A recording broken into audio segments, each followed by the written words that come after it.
Мария се омъжи за мъж, с който се беше запознала и който нейното семейство одобри като подходящ. Отначало всичко беше наред между нея и мъжа ти. Тя трябваше да се грижи за домакинството, а след като роди първото си дете, да отглежда детето.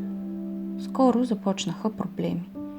Мъжът ти не й позволяваше да излиза с приятелки, да има свой фейсбук профил, нямаше право на джобни. Тя много искаше да продължи своето образование, но той казваше, че е глупава и от нея не се очаква да стане учена, а да се грижи за семейството и детето. Това много натъжаваше Мария. Той често беше напрегнат, караше и се за всяко нещо. Всяка нейна грешка беше наказвана с шамар, след което той се извиняваше.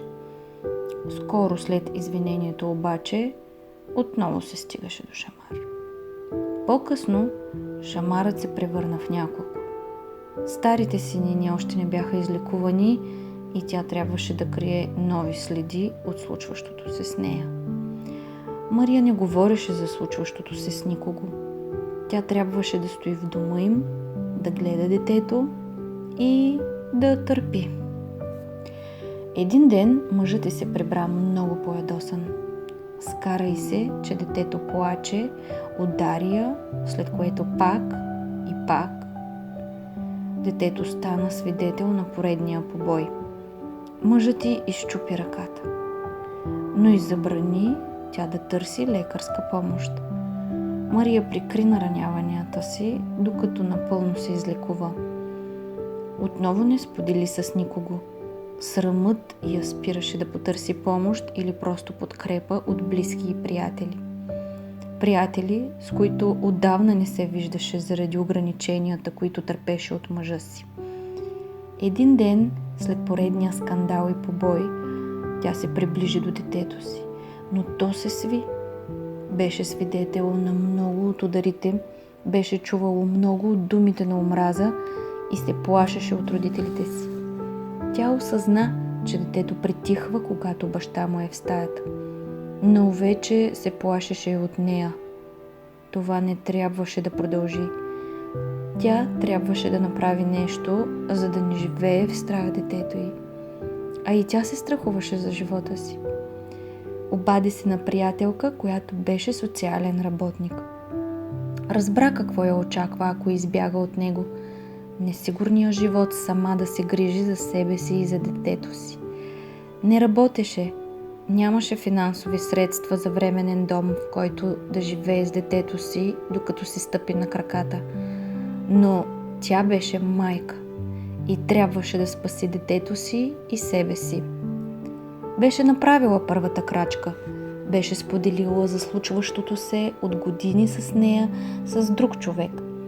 Беше срещнала разбиране, а не осъждане. В следващите дни приятелката й и тайно й даде информация за кризисен център, в който можеше да бъде настанена с детето си. Няколко дни по-късно Мария избяга от дома на насилника. Тя осъзна, че вътрешната й сила е много по-голяма. В името на безопасността на детето си, тя пребори страховете си от несигурното бъдеще, което имаше след като напусна мъжа си. С помощта на своите близки и роднини, на които сподели за трудното си минало, тя успя да си намери жилище, както и работа. Синините и неправилно зарасналите счупвания доказаха, че тя е жертва на домашно насилие. Страхът от насилника постепенно отслабна. Тя вече не се оглеждаше дали той не е наблизо, дали няма пак да я удари. Тя се боеше, че никой няма да й повярва и ще загуби дори правата на детето си.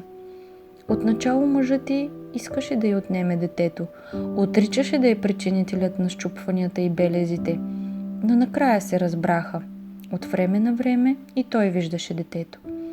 Спасена от ежедневния тормоз, Мария записа да учи в университет за лекар. Останалото време прекарваше с детето си, което постепенно забравяше за виковете и ударите, които бе виждало в миналото. Те бяха спасени.